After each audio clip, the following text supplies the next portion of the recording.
Assalamualaikum warahmatullahi wabarakatuh. Alhamdulillah, wassalatu wassalamu ala rasulillah. Ashhadu an la ilaha illallah wa ashhadu anna muhammadan abduhu wa rasuluhu alladzi la nabiyya ba'dah. Wa ba'du, ikhwati al-a'izza, uhibbukum fillah. Mari kita bersyukur pada Allah bahwa pagi ini kita kembali insya Allah menikmati madu Ramadan SBBQ di hari yang ke-11 putaran kedua di bulan Ramadan ini. Mudah-mudahan kita semakin meningkat, semakin mendapatkan magfirah dari Allah Subhanahu wa Ta'ala. Sebagaimana ada hadis yang mengatakan bahwa 10 hari pertama itu adalah rahmah, 10 hari kedua maghfirah, dan 10 hari ketiga adalah itqun minan nar. Saudaraku kaum muslimin rahimakumullah, di antara dosa-dosa yang mengarat dalam hati kita dan kita membutuhkan ampunan dari Allah Subhanahu wa Ta'ala, dan harus ada upaya untuk membersihkan hati kita dari karat-karat dalam hati itu, adalah permasalahan kemaksiatan kita dalam ghaddul basar. Ya. Saudara kaum muslimin rahimakumullah, dalam ayat yang kita hafal tentang hati yang berkarat, Allah menyebutkan bal rana ala qulubihim ma kanu yaksibun. Bahkan telah berkarat dalam hati mereka apa-apa yang sudah mereka kerjakan. Ya. Ini perbuatan-perbuatan dosa itu menimbulkan karat dalam hati. Kita harus membersihkan karat-karat itu. Bahkan kalau kita baca tentang zakat, ya, saat kita bicara tentang Ramadan ini, ya, itu ada perintah membayar zakat, termasuk zakat fitrah di dalamnya, zakat mal. Ada juga Allah sebutkan khudh min amwalihim shadaqatan tutahhiruhum wa tuzakkihim biha. Jadi ini dalam kitabnya Ibnu Qayyim disebutkan tentang zakatul qalbi, bagaimana membersihkan hati. Dia menggunakan landasan dalil pada ayat khudh min amwalihim shadaqatan tutahhiruhum wa tuzakkihim biha. Bagaimana hati itu bisa dibersihkan, bagaimana hati itu bisa disucikan kembali, ya, dengan cara apa? Biha, dengan sedekah. Allah Subhanahu wa Ta'ala menggabungkan antara taharah dan zakah.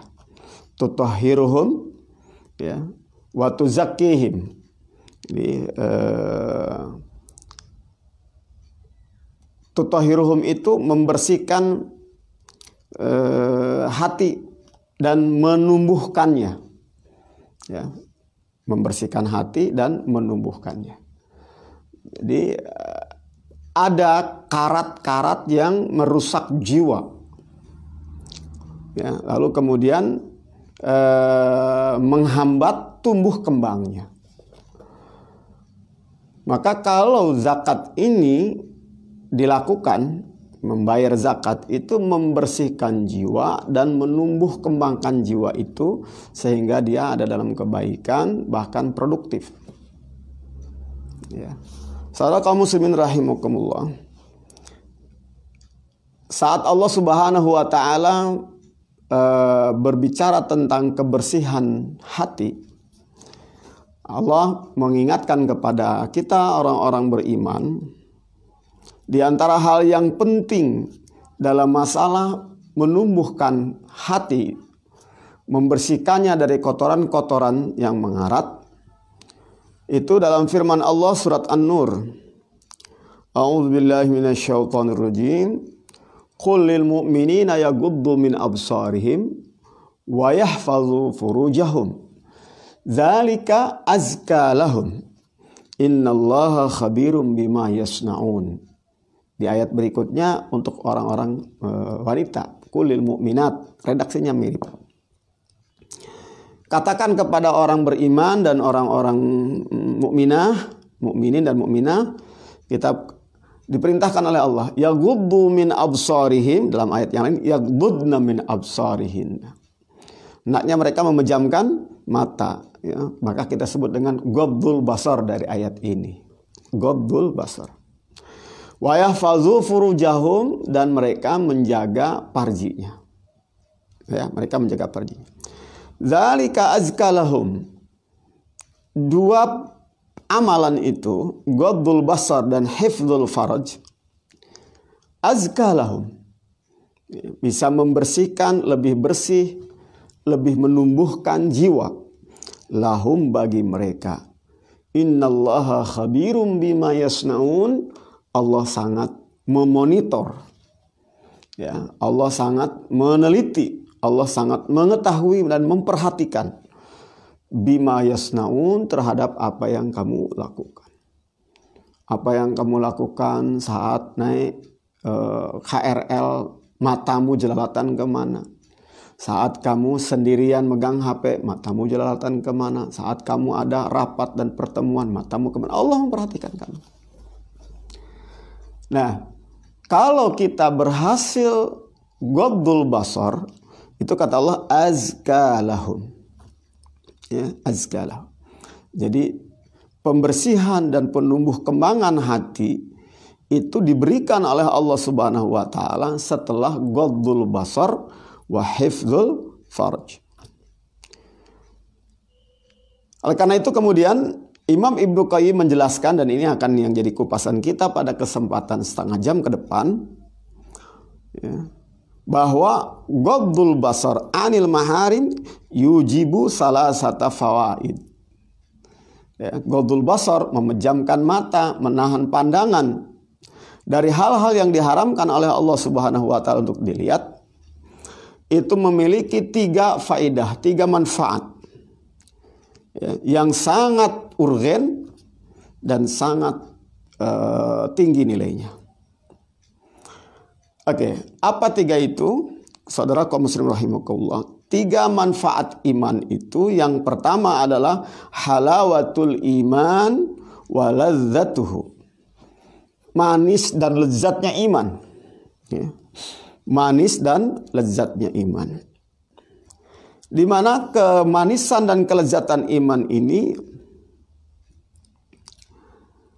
lebih nikmat, lebih asik, lebih enak daripada pandangan kalau kita lanjut dan kita lihatin. Ya, yang kita tinggal tadi kalah.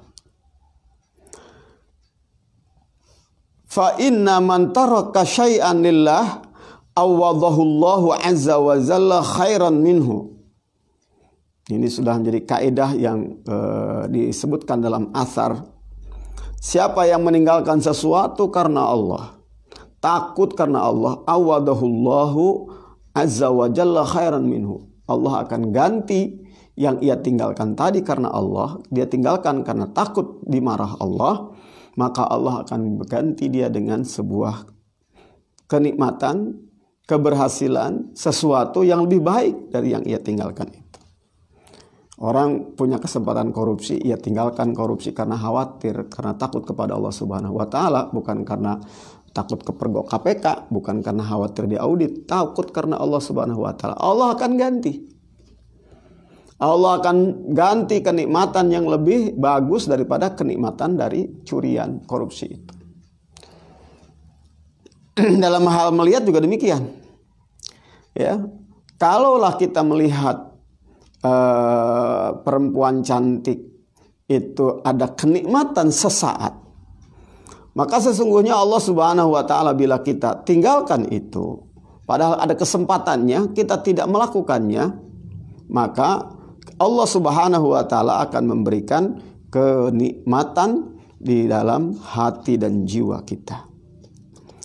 Teorinya begini. Bahwa nafsu itu sangat senang melihat gambar-gambar yang cantik, yang bagus. mata ini gaibnya. Ya, mata gaibnya. Nah, begitu dia menangkap sesuatu, maka dia langsung mengirim informasi ke dalam jiwanya untuk terus menyaksikan sesuatu yang ditangkap oleh mata itu. Lalu ia melihatnya, sehingga kemudian hatinya menginginkan, merindukan, dan akhirnya capek memikirkan bagaimana yang ia lihat itu bisa ia dapatkan.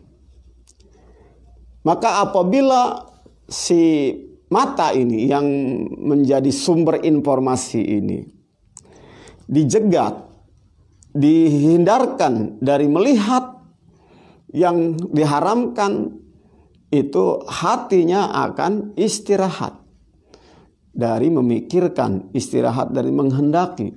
Karena apabila hati kita ingin ini, ingin itu, kepengen ini, kepengen itu, kabita iya, kabita itu, ya, itu akan menguasai hatinya dan jiwanya. Jangankan melihat yang haram, melihat yang halal pun itu hati kita terdampak, sehingga kadang hati itu diperbudak oleh keinginan-keinginan yang dimunculkan oleh hasil pandangan matanya. Misalnya kita sudah punya HP cukup untuk nelpon, gitu kan? Tapi kemudian kita melihat orang lain memiliki HP, kita tanya harganya 10 juta, harganya 20 juta, banyak fiturnya, banyak kegunaannya, banyak kehebatannya. Karena kita sudah melihat HP yang seperti itu, maka hati kita kepingin, ya, mengganti HP kita yang sudah kita miliki yang cukup untuk nelpon tadi. Hari demi hari kita pikirkan bagaimana saya mendapatkan HP itu. Tidak sedikit yang kemudian akhirnya dia mencuri, akhirnya dia korupsi, bahkan mengambil HP orang lain karena apa? Diperbudak oleh keinginan, oleh hawa nafsunya tadi. Nah, yang seperti ini orang telah diperbudak oleh hasil tangkapan matanya. Saudara kaum muslimin rahimakumullah. Maka apabila kita ingin hati kita merdeka, hati kita istirahat, maka jagalah mata kita ini jangan jelalatan. Ya, jagalah mata kita jangan jelalatan. Supaya hati kita merdeka, tidak dijajah oleh hasil tangkapan mata kita. Mari kita perhatikan kisahnya Nabi Yusuf alaihissalam. Ya, kisahnya Nabi Yusuf alaihissalam yang dia tumbuh di rumahnya raja dan di sana ada ratu, ya, yang disebut dengan Imro'atul Aziz, ya. Surat Yusuf ayat 24, Allah Subhanahu wa taala menukilkan satu penggalan kisahnya, kadzalika linasrifa anhu su'a wal fahsya innahu min ibadinal mukhlasin.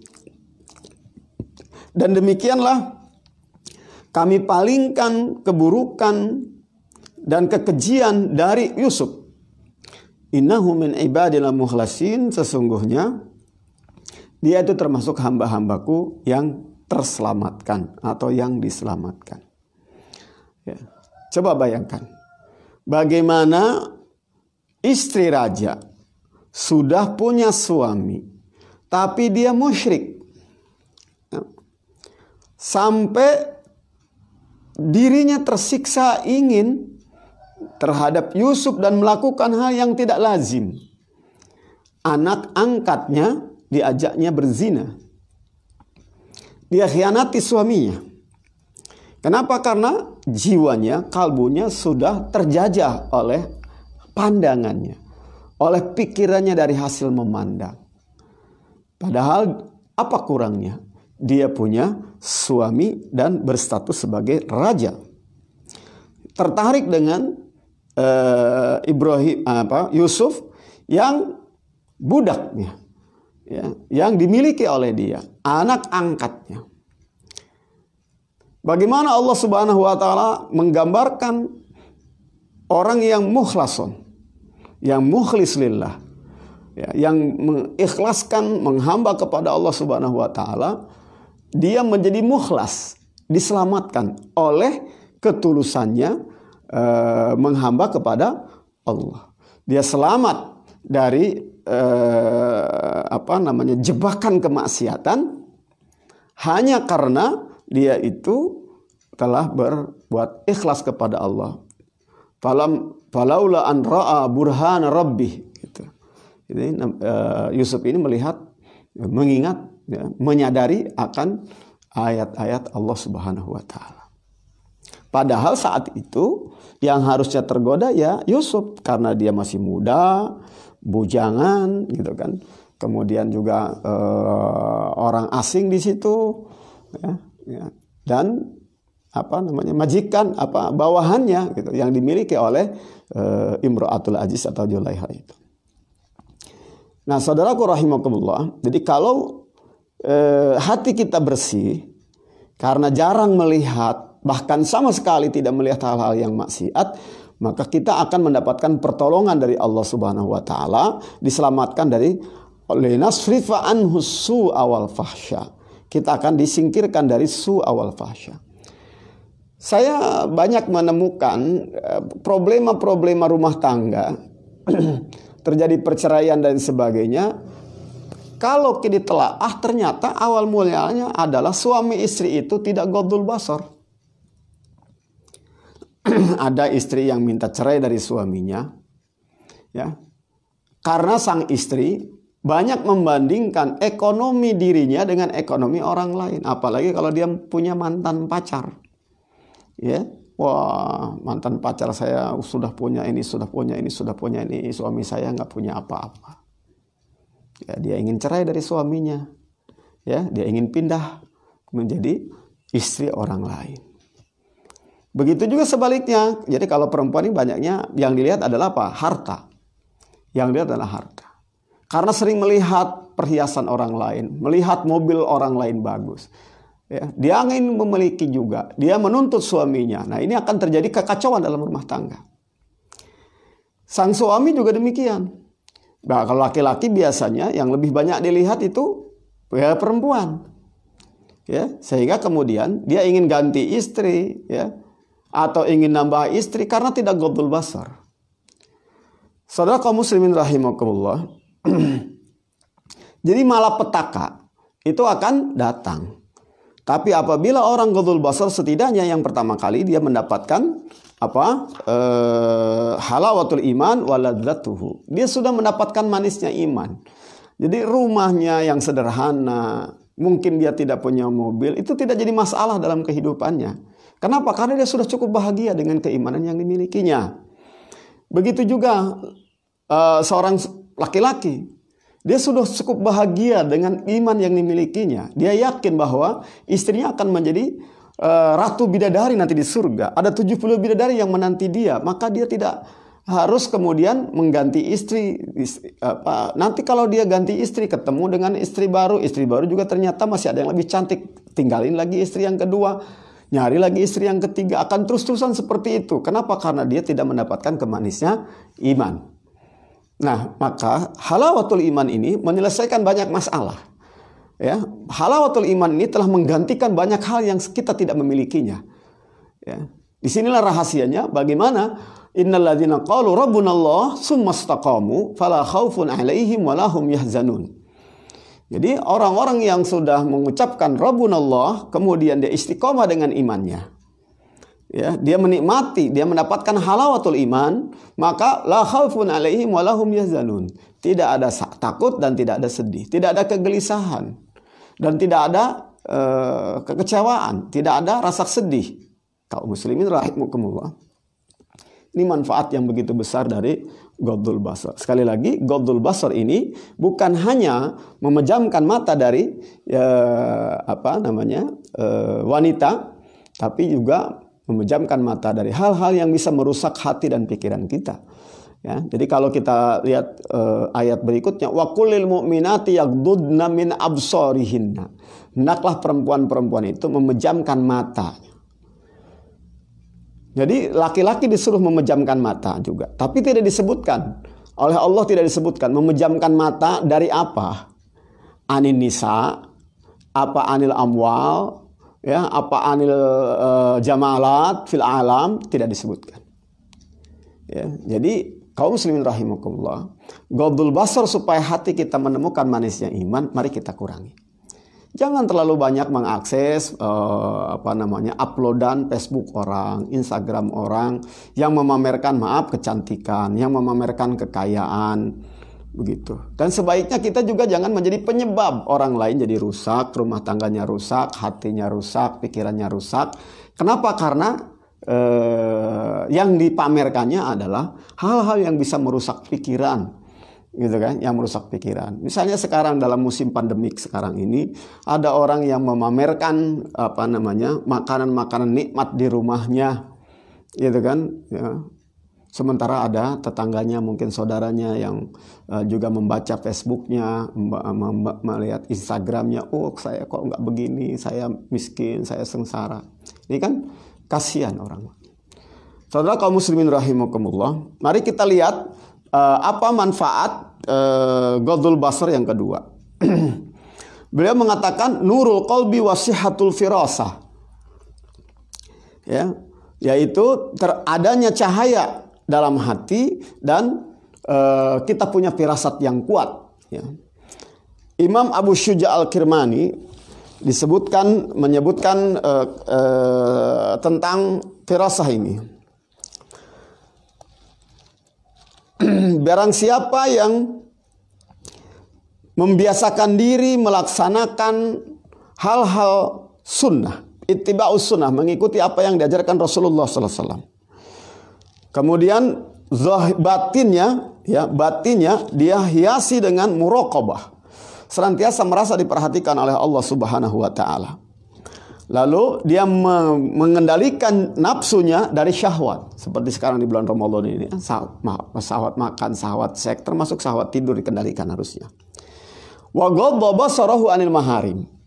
Dan dia mengendalikan dan memejamkan, menahan pandangannya dari yang diharamkan. Wa'tada aklal halal. Berikutnya dia membiasakan makan yang halal, pilih-pilih makan ini. Halal apa tidak? Apa manfaatnya? Lam tukhti lahu firasah. Ya, jadi firasatnya tidak akan melenceng. Ya, punya basirah, punya firasat yang tinggi. Ya. Firasat ini semacam ilmu masa depan, futurolog. Ya, futurolog. Dia bisa memplanning masa depan, nanti akan terjadi begini. Itu punya firasat. Allah Subhanahu wa taala menceritakan orang-orang yang punya firasat ini dalam ayat ke-75 surat Al-Hijr. Inna fi dzalika laayatil lil mutawassimin. Ya, dalam tafsirnya humul mutafarrisun, orang yang memiliki firasat. Siapa mereka itu? Alladzina salimu minan nadhar al-muharram wal fahisyah. Yaitu mereka yang dirinya selamat dari melihat yang haram dan perzinahan atau LGBT yang terjadi pada saat itu. Jadi kalau pada zamannya Nabi Lut itu sudah tidak normal lagi orang punya syahwat. Ya, laki-laki itu syahwatnya naik apabila dia melihat laki-laki yang lain. Perempuan juga demikian, sudah bolak-balik. LGBT udah seks bebas, sudah nggak normal. Ya. Nah, di antara masyarakat itu ada yang tidak melakukan hal yang seperti itu, tidak terjangkit nafsu yang seperti itu. Nah, Allah menyebutnya lil mutawassimin, orang-orang yang ahli firasat. Kalau kita perhatikan lagi surat An-Nur ayat 35-nya, setelah Allah membacakan kulil mu'minina yaghuddu min absarihim, Allah melanjutkan ayat itu dengan kata-kata Allah, Allahu nurus samawati wal ard. Allah itu cahaya langit dan bumi.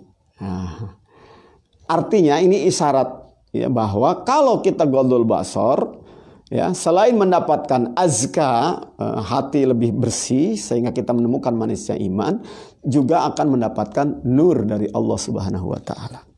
Cahaya dari Allah Subhanahu wa taala. Sesungguhnya hal ini saudaraku rahimakumullah termasuk dalam al-jaza'u min jinsil amal, kata Imam Ibnu Qayyim. Jadi balasan itu sesuai dengan amalnya. Ya, karena amalnya memejamkan mata dari yang diharamkan Allah, Allah gantikan ia dengan yang lebih dahsyat. Apa itu? Nur. Nurul basar.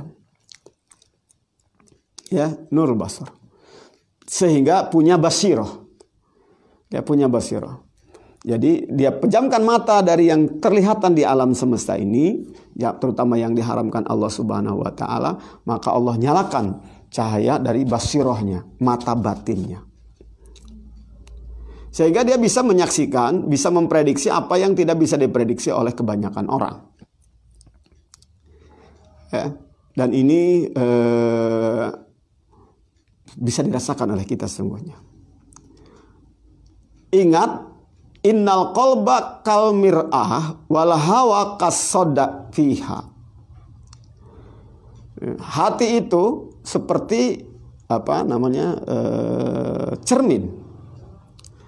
Wal hawa, sementara hawa nafsu itu seperti karat yang ada di cermin itu. Ya, ada noktah. Ya, misalnya tai rengit atau apa gitu ya. Apabila cermin ini bersih, maka cermin ini akan bisa memperlihatkan dengan jelas apa yang ada di hadapannya. Tapi apabila cermin ini ada sodanya, ya, ada karatnya, ada jamurnya, ada kotoran-kotorannya, maka apabila kita berdiri di depannya, muka kita nggak tergambar dengan jelas. Nah, demikian juga orang yang hatinya bersih itu dia bisa melihat dengan lebih bening, dengan lebih bersih. Kalau orang yang hatinya kotor melihat masalah itu remak, jadi tidak sulit untuk menemukan yang hak. Misalnya begini, seorang pimpinan hatinya bersih, hatinya jernih, lalu kemudian ada bawahannya menyampaikan problem dalam pekerjaannya. Ya, bahwa karena ada kasus COVID-19 ini, perusahaan kita kolap. Ya. Orang yang hatinya rumpek, hatinya berkarat, wah itu sudah. Ya. Semakin kalut, lebih kalut dari bawahan yang minta penjelasan, minta pertimbangan dan kebijakan. Tapi kalau pimpinan itu hatinya bersih, dia bisa melihat masalah lebih lebih jelas. Bisa melihat masalah lebih jelas. Oh, ini begini, ini begini, ini begini. Nanti akan begini, akan begini. Kalau begini nanti harus begini, gitu. Ini pentingnya nurul qalbi wa firasatuhu. Pentingnya cahaya hati dan firasat, kekuatan berfirasat. Ini sangat dibutuhkan oleh kita semua, sangat dibutuhkan oleh kepala rumah tangga, sangat dibutuhkan oleh para ibu, sangat dibutuhkan oleh dokter, dibutuhkan oleh pimpinan lembaga, pimpinan partai, pimpinan negara apalagi. Saudaraku yang Allah Subhanahu wa taala, ini subhanallah ya, kalau kita sudah mendapatkan dua hal tadi saja, waduh, hati kita bersih, kemudian hati kita bukan sekedar bersih tapi juga bercahaya. Nah, kalau bersih itu nikmat. Ya, kalau bersih, hati kita bersih, itu kita akan menemukan manisnya iman. Ya enggak? Kalau hati kita sudah bercahaya, kita memiliki kemampuan untuk melihat. Punya firasat. Ya, kuat kita melakukan analisis kita pada sesuatu hal. Nah, yang ketiga, sebagai pelengkap dari dua hal yang dibutuhkan dalam kehidupan kita, adalah kuwatul qalbi wa sabatuhu wa syaja'atuhu. Punya kekuatan hati, kekokohannya dan keberanian. Supaya ridho setelah ada putusan. Ini sangat dibutuhkan. Ini namanya azam untuk ridho. Saudara kaum muslimin rahimakumullah, Saat keputusan terjadi. Dalam sebuah asar disebutkan, Ya. Begitu innalladzi yukhalifu hawahu yafruqu syaitanu min zillihi. Ada udah kode Allah. Anda tidak lulus ASN. Orang yang sudah terbiasa dan selalu melawan hawa nafsunya, melawan keinginan-keinginannya, sebagaimana firman Allah, wa amman khafa maqama rabbih wa nahan nafsa 'anil hawa, hawa nafsunya tidak dituruti, ya, fa innal jannata hiyal ma'wa, surga akan dapat tempatnya. Nah, selain surga, ini kalau dalam asar ini, yafruqu syaitanu min zillihi. Setan tuh hancur berantakan hanya karena melihat bayangannya saja. Tidak sanggup menggoda. Ya. Umar bin Khattab radhiyallahu taala anhu dikatakan oleh Rasulullah SAW, "Hai Umar, kamu ini apabila masuk satu gang dan setan mau lewat di gang itu, dia nyari gang lain, lari, tidak mau berpapasan dengan kamu." Subhanallah. Jadi kita tidak akan, musuh kita ini kan yang menghancurkan kita, yang membuat kita sakit, yang membuat kita sedih, yang kita jadi tidak bahagia, ya, kita jadi tidak sehat jiwa, bahkan sewat raga, ya. Kenapa? Karena diganggu oleh setan.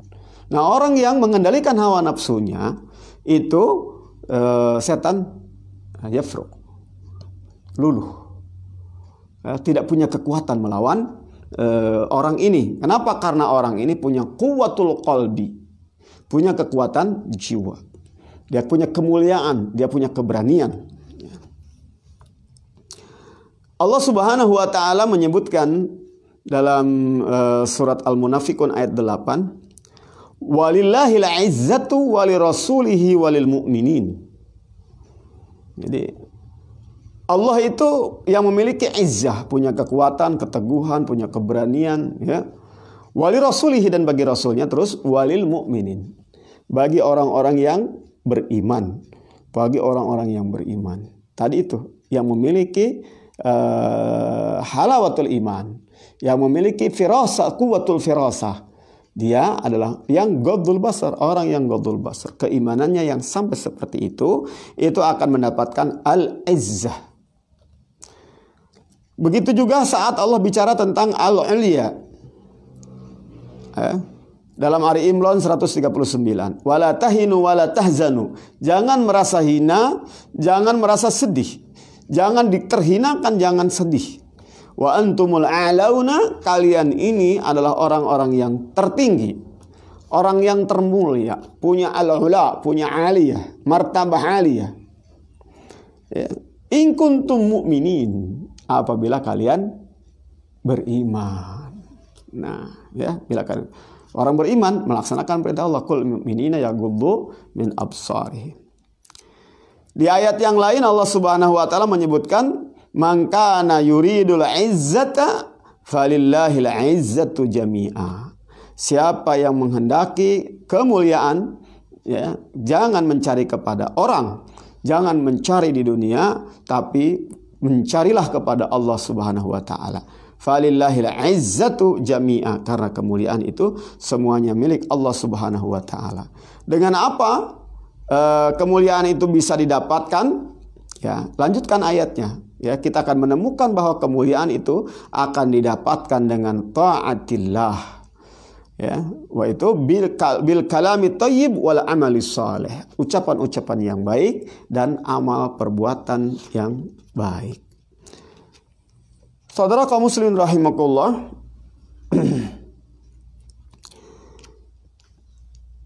kekuatan hati kita, ya, itu bisa dilemahkan hanya karena kita tidak ghaddul basar. Dia akan melemah, kekuatan akan melemah. Kenapa? Karena ghaddul basar itu, ya, bila tidak kita lakukan, mata kita bila jelalatan, sesungguhnya kita sedang kena panahnya iblis. An-nazratu sahmun masmumun min sihami iblis. Jadi iblis ini mengambil kesempatan pada kita apabila kita tidak ghaddul basar, melihat yang maksiat, maka panah beracun itu sudah masuk ke dalam hati kita sehingga dia melemahkan dan merusak hati kita. Maka kita perlu terus takarub kepada Allah agar Allah jaga hati kita dari kerusakan-kerusakan itu. Mari kita perhatikan firman Allah Subhanahu wa taala dalam surat An-Nur ayat ke-21. Walaula fadlullahi alaikum wa rahmatuhu ma zaka minkum min ahadin abada walakinnallaha yuzakki man yasha wallahu sami'un alim.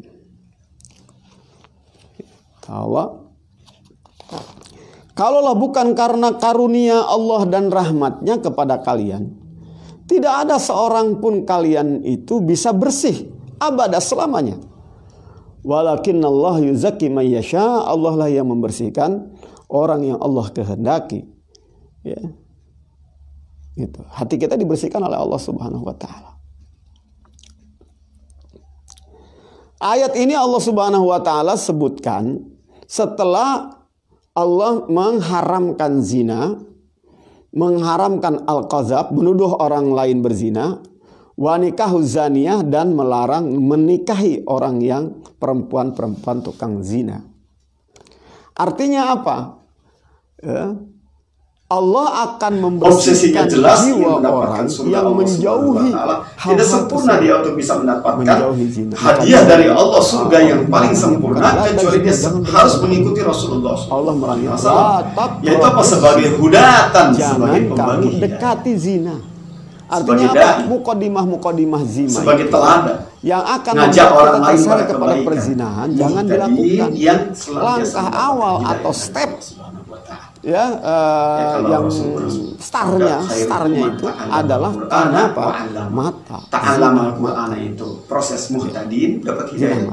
Wa 'allama. Kita perhatikan Allah Subhanahu wa taala sebagai pemberi saking mengarahkan ya saudaraku yang dimuliakan Allah Subhanahu wa taala, ini terjerembab pada beliau tentang muqaddimah kebahagiaan yaitu tentang ghaddul basar.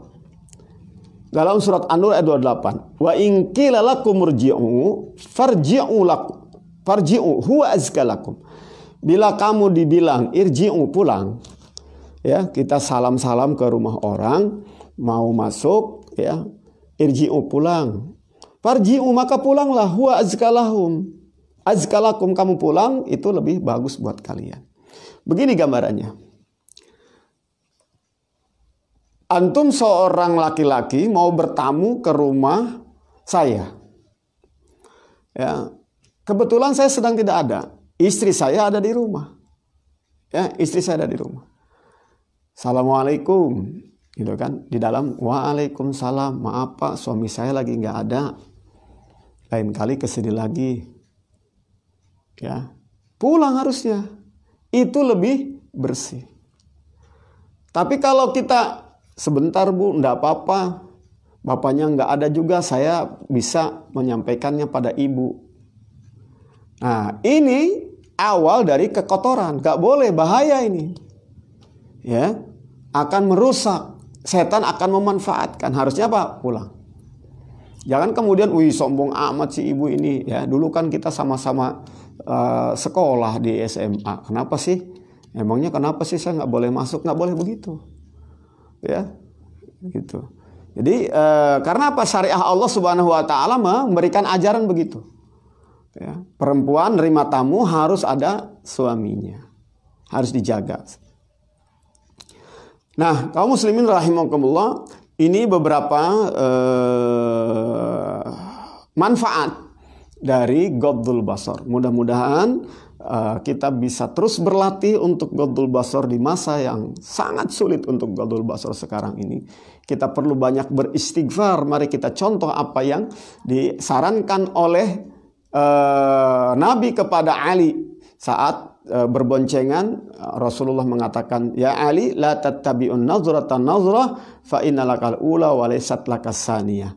Jangan kamu ikutkan pandangan pertamamu yang tidak sengaja melihat perempuan yang cantik, gak sengaja Misalnya kita lagi buka HP, ada iklan nongol, ya kan? Jangan diklik, jangan diterusin melihatnya. Fa innalakal ula, yang pertama kamu tidak apa-apa karena memang kamu tidak sengaja. Walaikat lasasaniyah, tetapi yang kedua atau lanjutannya itu tidak halal lagi bagi kamu. Kira-kira seperti itu. Saudara kaum muslimin rahimakumullah, mudah-mudahan ada manfaatnya apa yang kita bincangkan pada pagi ini dari kitab Ighatsatul Lahfan untuk bisa membersihkan jiwa kita semua.